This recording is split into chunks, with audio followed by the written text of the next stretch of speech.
జననం మరణం ఈ రెండు అంశాలపైనే ఏళ్లుగా శాస్త్ర ప్రపంచం పరిశోధనలు సాగిస్తోంది. ఈ కోవలోనే మన దేశంలోని ఓ ప్రాంతంలోని పక్షుల మరణాలు సవాల్ విసురుతున్నాయి. ఏకంగా పక్షులు సైతం ఆత్మహత్య చేసుకుంటాయన్న ప్రచారం అనేక ప్రశ్నలు లేవనెత్తుతోంది.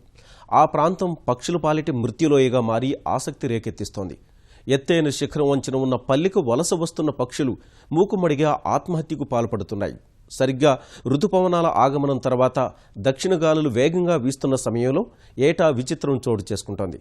ఈ మూకుమ్మడి మరణాల వెనుక వాస్తవమేంటో తెలుసుకునేందుకు శోధన సాగుతూనే ఉంది. దశాబ్దాలుగా ఓ రహస్యంగానే మిగిలిపోయింది జతింగ.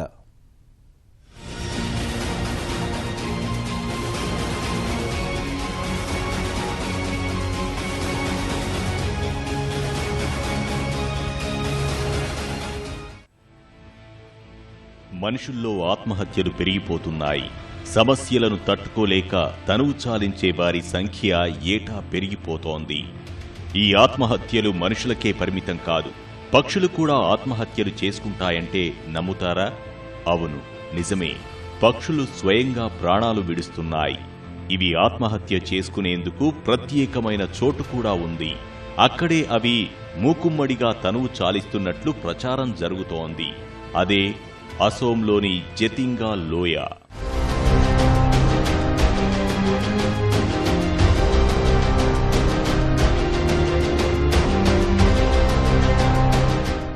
ప్రపంచవ్యాప్తంగా పక్షి పరిశోధకులు ఎప్పట్నుంచో పరిశోధన సాగిస్తున్నా ఈ విషయం ఇప్పటికీ అంతు తేలని మిస్టరీనే.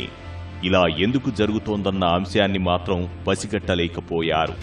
ఏళ్లుగా ఈ రహస్యం రహస్యంగానే మిగిలిపోయింది.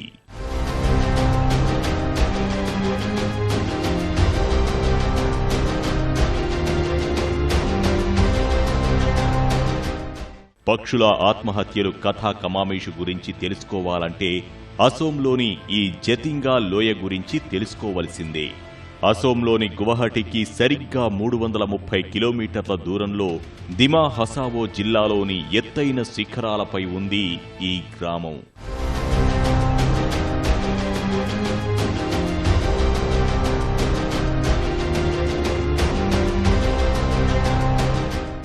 ఎత్తైన కొండలు, దట్టమైన చెట్లు, జలపాతాలతో అత్యంత ప్రకృతి రమణీయతలకు నెలవు ఈ ప్రాంతం. అన్ని సీజన్లలోనూ సహజ సిద్ధ అందాలతో అలరారుతూ ఉంటుంది.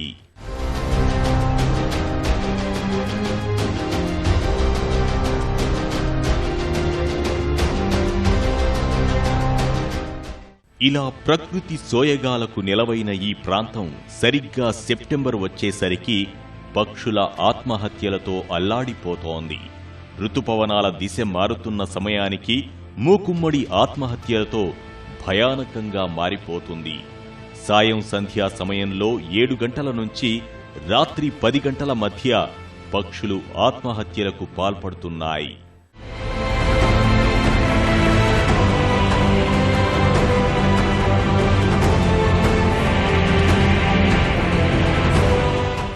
ఈ ఆత్మహత్యలే ఇప్పుడు అనేక ప్రశ్నలు లేవనెత్తుతున్నాయి.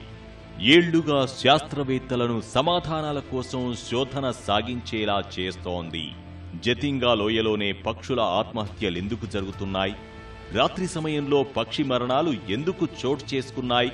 ఏటా ఒకే సమయంలోనే పక్షులు ఎందుకు వలసలు వస్తున్నాయి?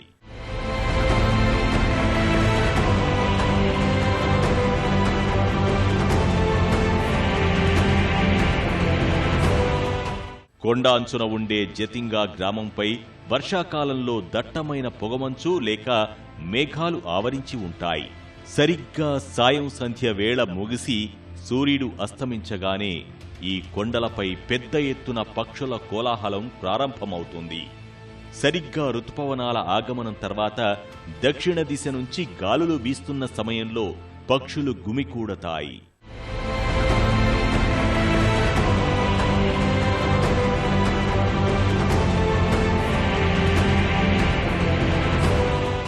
ఇలా సందడి చేస్తున్న పక్షులు ఒక్కసారిగా నేలపై పడి ప్రాణాలు విడుస్తున్నాయి.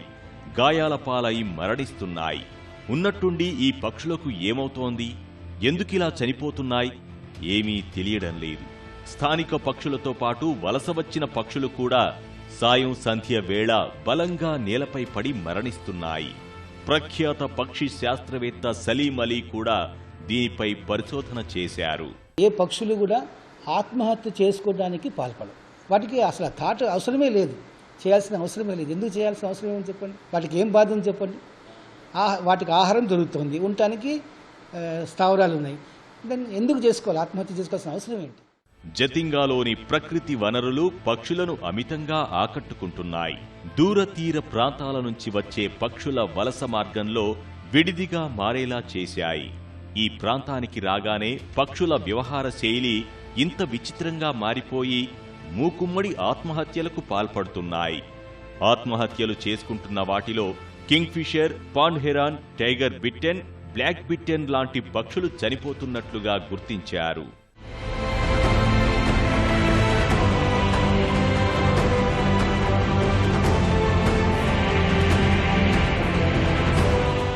ఋతుపవనాల ప్రభావంతో కురిసే భారీ వర్షాల కారణంగా అసోం వరదలతో అన్ని నీటి వనరులు పొంగి పొర్లటం పక్షుల వలసలకు ప్రధాన కారణాలుగా గుర్తించారు.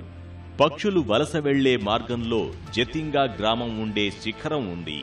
1988లో అసోం వ్యాప్తంగా భారీ వరదలు సంభవించినప్పుడు భారీగానే పక్షులు మరణించినట్లు గుర్తించారు.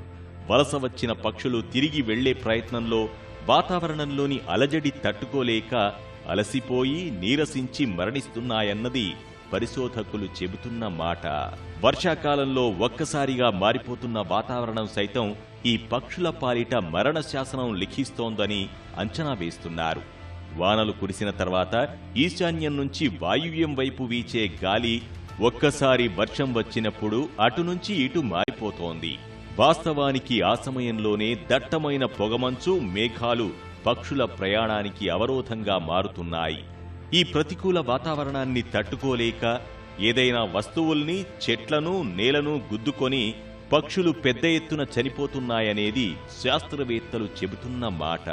మన నార్త్ ఈస్టర్న్ స్టేట్స్లో చూసినట్లయితే కనుక సెప్టెంబర్ నుంచి మనకి నవంబర్ దాకా మనకి ఫ్లడ్స్, వరదలు అనేది ఎక్కువగా రావటం మూలంగా అక్కడ మాయిస్ట్ అంటే మనకి తేమ ఎక్కువగా ఉండటం మూలంగా, అలాగే ఫాగ్ ఉండటం మూలంగా పరిస్థితి చాలా అనుకూలంగా, పక్షులకు అనుకూలంగా ఉండవు. సో ఎప్పుడైతే మనకి నదీ ప్రవాహం బాగా పెరిగినప్పుడు, వాటికి ఇబ్బంది కలిగినప్పుడు ఇవి అక్కడి నుంచి లేచి ఇంకొక స్థావరానికి వెళ్ళటానికి ప్రయత్నంలో ఈ మసకగా ఉండటం మూలంగా ఎక్కడైతే కింద ఈ లైట్స్, వీళ్ళు లైట్లు పెట్టడము లేకపోతే మంటలు పెట్టడం మూలంగా వాటికి అట్రాక్షన్ అయ్యి కిందకు వచ్చినప్పుడు అవి తగిలి వాటిని చనిపోతూ ఉంటాయి. సో దాన్ని ఆధారంగా తీసుకొని వీళ్ళు కర్రలు పెట్టి దాన్ని చంపడానికి ఎంతో ట్రై చేస్తున్నారు. చలికాలపు రాత్రుల్లో చిక్కటి చీకటి అలుముకుంటుంది. జతింగా ఆ చుట్టుపక్కల ప్రాంతాల వారు చలిమంటలు వేస్తూ ఉంటారు. ఆ వెలుతురుకు ఆకర్షితమై పక్షులు కిందకు దిగే ప్రయత్నంలోనే వాటిని ఢీకొని మరణిస్తున్నాయన్న మరో వాదన ఉంది.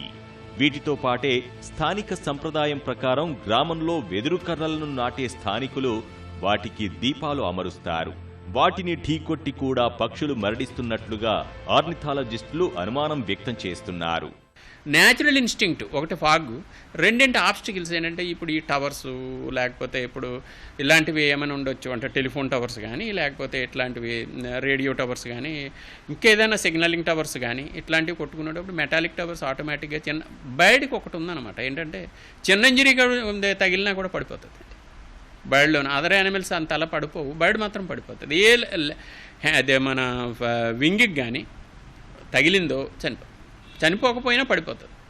వీళ్ళు నెక్స్ట్ అటాక్ చేస్తారు. జతింగా వాసులు మాత్రం ఈ పక్షుల మరణాలకు కారణం కొన్ని దుష్టశక్తులేనంటున్నారు. ఈ మారుమూల పల్లెల్లో కొన్ని రకాల దుష్టశక్తులు ఆకాశంలో సంచరిస్తూ ఉంటాయని, అవే పక్షులను ఇలా పొట్టనబెట్టుకుంటున్నాయని విశ్వసిస్తున్నారు. వీటిని అరికట్టేందుకు ప్రత్యేక పూజలు కూడా చేసినట్లు ప్రచారంలో ఉంది. ఏం చేసినా ఫలితం లేకపోయింది. పక్షుల ఆత్మహత్యలకు ముగింపు పలకడం ఎవరి వల్ల కావడం లేదు.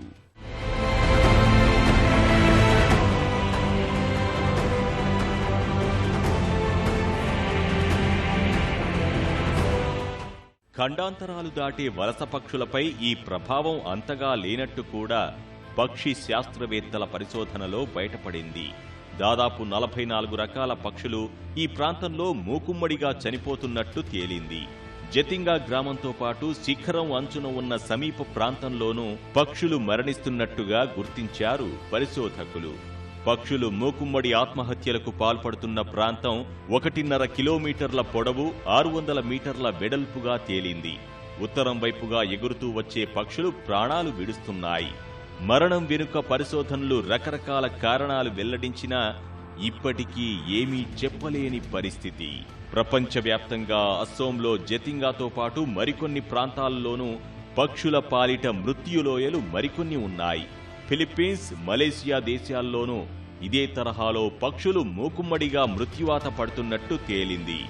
అటు మన దేశంలోని ఈశాన్య రాష్ట్రమైన మిజోరాంలోనూ ఇలాంటి అంతుచిక్కని పక్షుల ఆత్మహత్యల ప్రాంతం ఉంది. శాస్త్ర ప్రపంచానికి జతింగాలో పక్షుల ఆత్మహత్యలు ఓ సవాల్ విసురుతున్నాయి. కొంతమేర కారణాలు అన్వేషించినా స్పష్టత మాత్రం ఇప్పటికీ రానట్టే.